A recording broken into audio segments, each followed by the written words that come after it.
드디어 리플과 SEC가 항소 기각 서류를 법원에 제출했습니다. 사실상 4년간 이어진 법적 공방이 종료된 거죠. 이 소식이 전해지자마자 XRP 가격은 10% 상승했고 암호화폐 커뮤니티는 다시 한번 들썩이고 있어요. 드디어 리플의 시대가 왔다. 이제 은행들이 XRP를 본격적으로 쓸 거야. 스위프트 대체는 시간 문제다. 소셜미디어는 이런 기대감으로 가득 차 있습니다. 하지만 여러분, 잠깐만요. 리플 소송이 왜 일어났는지 정말 아시나요? 단순히 SEC가 XRP를 증권이라고 우겨서 생긴 일일까요? 아니면 리플이 억울하게 당한 걸까요? 저는 지금까지 4년간 이 소송을 지켜보면서 하나의 결론에 도달했습니다. 이 소송의 본질은 여러분이 생각하는 것과 완전히 다릅니다. SEC와 리플의 싸움이 아니에요. 이건 기존 금융 시스템과 새로운 금융 시스템의 싸움도 아니고요. 진짜 본질은 실리콘밸리 기득권 세력들 간의 패권 다툼이었습니다. 그리고 우리 투자자들은 그 과정에서 희생양이 된 거죠. 오늘 이 영상에서는 리플 소송의 진짜 배경과 숨겨진 진실을 모두 공개하겠습니다. 소송이 끝났다고 해서 끝이 아니에요. 이제부터가 진짜 시작입니다. 2020년 12월 22일 단 하루 만에 리플은 암살당했습니다. 여러분, 제가 오늘 들려드릴 이야기는 단순한 투자 실패담이 아닙니다. 이것은 21세기 가장 정교한 금융 암살 사건에 관한 이야기입니다. 2020년 12월 22일 오후 우리가 투자했던 리플이 하루아침에 반토막이 났습니다. 당시 리플은 63% 급락했습니다. 마치 은퇴 자금이 하루아침에 반토막 나는 것과 같은 생존 본능을 자극하는 충격이었습니다. 그때 리플에 투자하셨던 분들이라면 누구나 기억하실 겁니다. 누군가는 그날 하루 만에 수천만 원을 잃었고 어떤 이는 수억이 사라지는 걸 그저 눈 뜨고 지켜볼 수밖에 없었습니다. 그리고 그날부터 진짜 전쟁이 시작됐습니다. 그때는 우리가 잘못 판단한 줄 알았습니다. 하지만 5년간 추적한 결과 알아낸 진실은 이것은 우연이 아니었습니다. 누군가 치밀하게 계획한 암살이었습니다. 먼저 왜 누군가가 리플을 없애려 했는지 이해해야 합니다. 스위프트라는 시스템을 아시나요? 현재 200여 개국 11,000개의 금융기관이 사용하는 글로벌 송금 네트워크입니다. 벨기에에 본부를 두고 있지만 실질적으로는 미국이 완전히 통제하고 있습니다. 스위프트가 왜 무서운 권력이라고 말을 하냐면요. 2012년 이란 핵제재 때 이란 은행들을 스위프트에서 완전 퇴출시켰습니다. 그 결과로 이란의 경제는 즉시 붕괴가 됐죠. 그리고 2022년 러시아의 우크라이나 침공 후 러시아 주요 은행들도 스위프트에서 퇴출됐는데 그 직후 바로 러시아의 루블화는 30% 이상 폭락했습니다. 즉, 스위프트에서 쫓겨나면 그 나라는 국제거래에서 완전히 고립됩니다. 그런데 리플은 이 모든 것을 우회할 수 있었습니다. 며칠 걸리던 송금이 리플에선 5초면 끝났습니다. 기존엔 몇만 원씩 들던 수수료가 1원도 안 들었습니다. 거기다가 중개은행까지 불필요했습니다.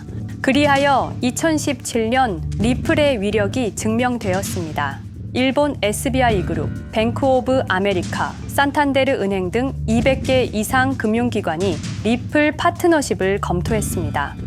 연간 200조 원 규모의 국제 송금 시장에서 리플이 스위프트를 완전히 대체할 수 있다는 것이 증명된 순간, 바로 이때 누군가에게는 생존 위기가 된 것입니다. 리플은 단순한 암호화폐가 아니었습니다. 리플은 미국이 전 세계를 통제하는 금융 무기인 스위프트에 대한 직접적인 도전이었습니다. 스위프트는 돈의 흐름을 틀어쥔 지배의 손길이었습니다. 핵보다 강한 권력, 바로 통화망입니다. 리플 사건을 파헤치다 보니 소름 끼치는 단서들이 발견되기 시작했습니다. 첫 번째 단서, 완벽한 타이밍의 미스터리. 2020년 12월 22일의 타이밍을 분석해 보겠습니다. 12월 22일 오후 9시 30분, SEC 의장 제이 클레이튼은 임기 마지막 12시간을 남기고 전격적으로 리플에 대한 기소를 발표합니다. 그 다음 날인 12월 23일 제이 클레이튼은 SEC 의장직에서 사임하죠. 충격적이게도 바로 다음 날 제이 클레이튼은 월리버 에셋 매니지먼트라는 헤지펀드의 자문 역할로 합류하게 됩니다. 월리버 에셋 매니지먼트는 당시 리플과 라이벌 구도를 형성하고 있던 비트코인과 이더리움에 우리 돈 8천억이라는 거액을 투자한 회사였습니다. 그런데 클레이튼은 리플을 기소한 바로 다음 날 이 회사의 자문이 되었습니다. 두 번째 단서, 이더리움 특혜의 진실. 2018년 6월 14일 SEC 기업금융국장 윌리엄 힘먼의 충격적인 연설이 있었습니다. 현재 이더리움의 제공과 판매는 증권 거래가 아니라고 본다. 그런데 힘먼은 SEC에 오기 전 심슨 대처라는 로펌에서 근무했는데 이 로펌은 이더리움 엔터프라이즈 얼라이언스 멤버였습니다. 더욱이 SEC 재직 중에도 해당 로펌으로부터 상당한 수입을 유지하고 있었습니다. 반면 리플은 리플 CEO가 직접 만나서 명확한 지위를 요청했지만 시간이 더 필요하다며 3년을 더 기다리게 했습니다. 세 번째 단서, 결정적 발견. 가장 충격적인 단서를 발견했습니다. 2020년 12월 22일 리플 기소 발표 직전에 누군가 대량의 리플 매도 주문을 넣었다는 정황이 포착되었습니다. 마치 미리 알고 있었다는 듯이 말입니다. 이 흔적들을 추적하던 중 예상치 못한 곳으로 연결되었습니다. 실리콘밸리였습니다. 은행이나 정부가 아니라 테크 기업들이었습니다. 그것도 우리가 혁신과 자유의 상징으로 알고 있던 바로 그 실리콘밸리 말입니다. 이 세 명의 인물, 이 세 개의 사건, 전혀 관련이 없어 보이지만 공통점이 하나 있습니다. 모두가 실리콘밸리 금융 네트워크와 직접 연결되어 있었다는 겁니다. 모든 흔적이 한 곳을 가리키고 있었습니다. 리플을 제거한 배후로 의심되는 세력들, 많은 단서들이 결국 이곳을 가리키고 있었습니다. 바로 페이팔 마피아라는 이름의 거대한 네트워크였습니다. 2002년 10월 3일 페이팔이 이베이에 매각되었습니다. 이때 페이팔을 퇴사한 50명 중 38명이 새로운 기업을 창업하거나 거대한 투자를 시작했습니다.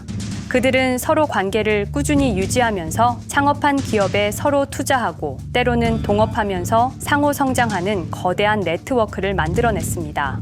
2025년 현재는 우리나라의 GDP보다 큰 규모의 자산을 움직이는 네트워크가 되었습니다. 이제 그들은 기업가가 아닌 제국의 지배자가 되었습니다. AI, 국방, 금융, 심지어 법까지도 전부 그들의 손안에 들어왔습니다. 그중 핵심 인물이 바로 피터 틸인데요. 팔란티어를 창업한 사람입니다. 팔란티어는 CIA, FBI, 미 국방부 등의 정부기관에 데이터 시스템을 독점으로 공급하고 있습니다. 피터 틸이 직접 설립하거나 자문을 한 회사만 무려 59개나 되는데요. 가장 유명한 사례는 페이스북의 첫 외부 투자자였다는 겁니다. 우리 돈 약 6억 정도를 투자해서 수조 원의 수익을 올렸거든요. 그리고 나서 2025년 트럼프 2기 행정부의 공동인수위원회 의장으로 발탁이 된 인물입니다. 2001년 충격적인 9.11 테러 후 그는 우리의 사기 탐지 기술을 국가 안보에 쓸 수 있다며 2003년 팰런티어를 창업했습니다. 창업과 동시에 CIA의 벤처 펀드 인큐텔로부터 투자를 받았습니다. 그리고 피터 틸은 단순히 사업만 한 것이 아닙니다. 정치인을 직접 키워냈습니다. 현재 미국 부통령인 JD 벤스는 피터 틸의 미스릴 캐피탈에서 일했고 피터 틸의 지원을 받아 나르야 캐피탈을 창업했습니다. 트럼프에게 벤스를 소개한 것도 피터 틸입니다. 그리고 일론 머스크, 우리에게는 테슬라, 스페이스X, 그리고 X로 유명한 인물이죠.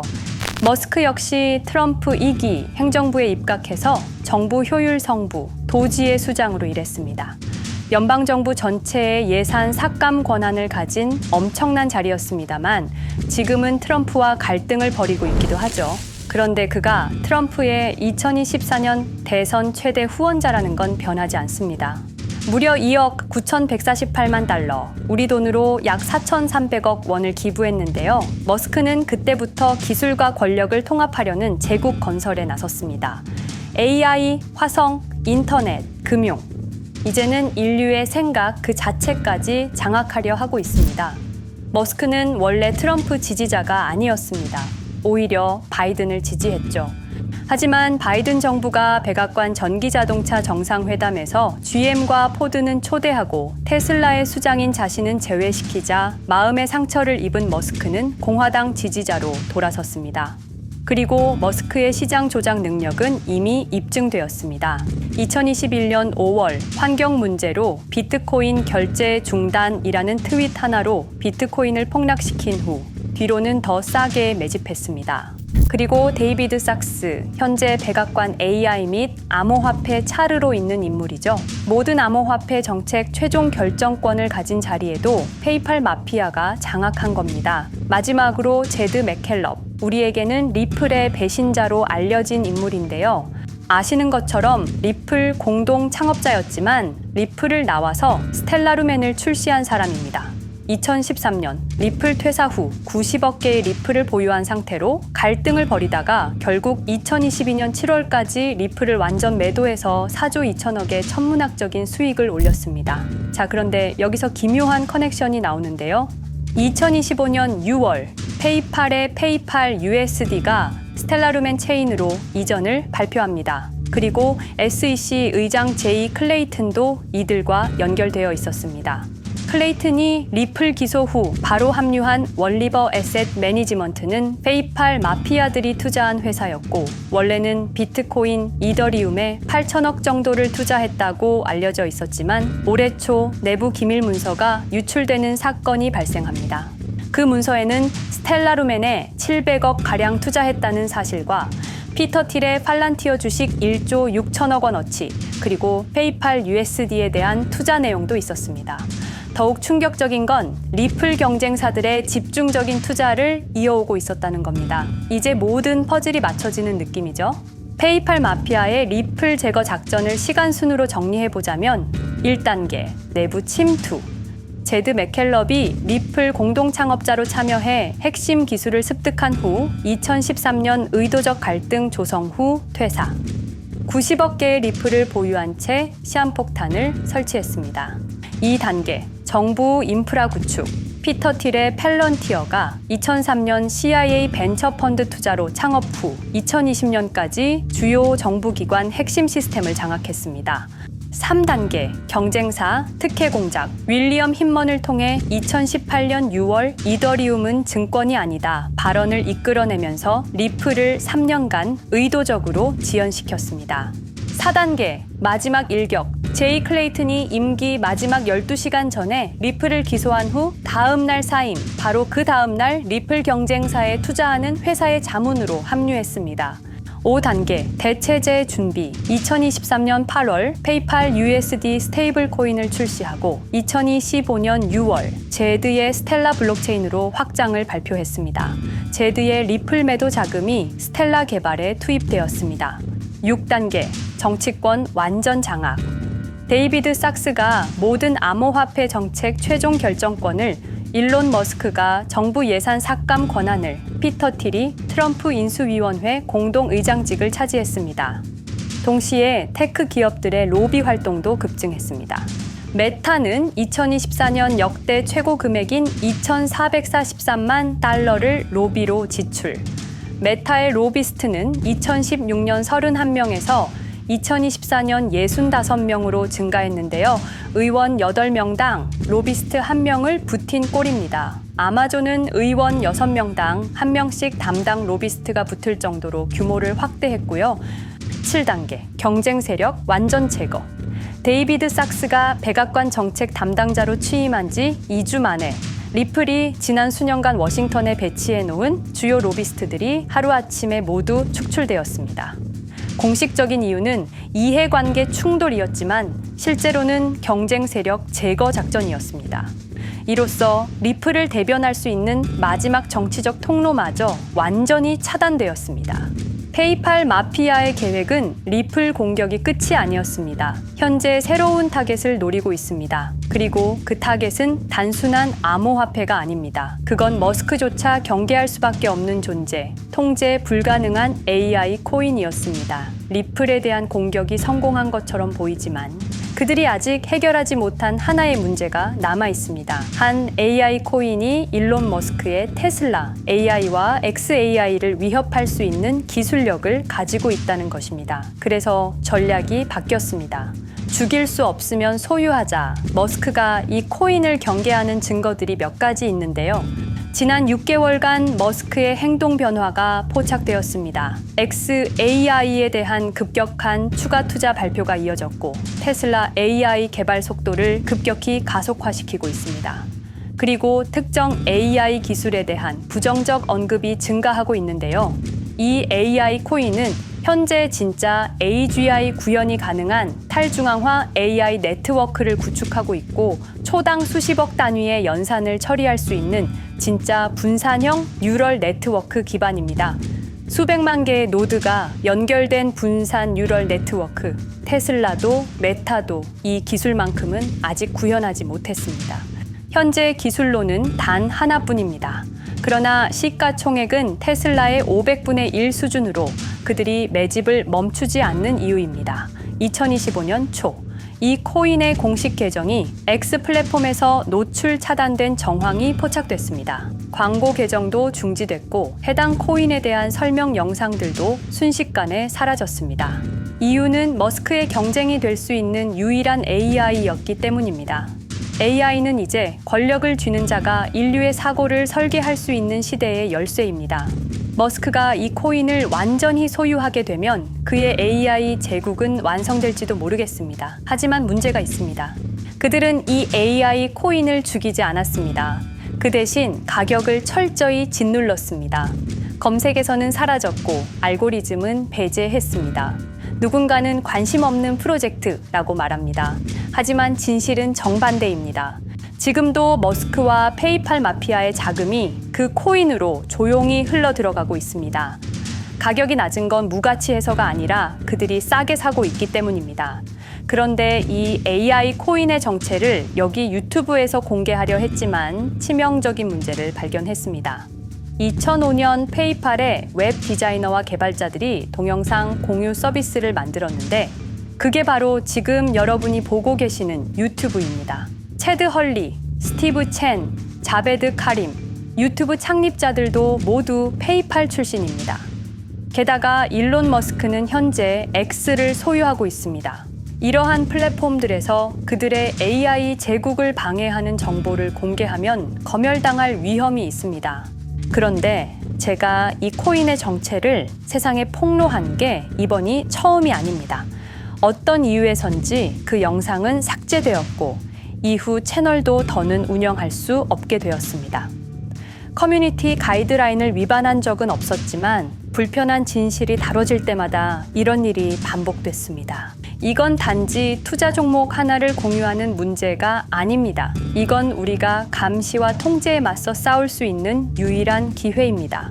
영상의 댓글란에 저항이라고 두 글자를 남겨주시고 010-5528-2156 이 번호로 저항 두 글자만 문자로 보내주세요.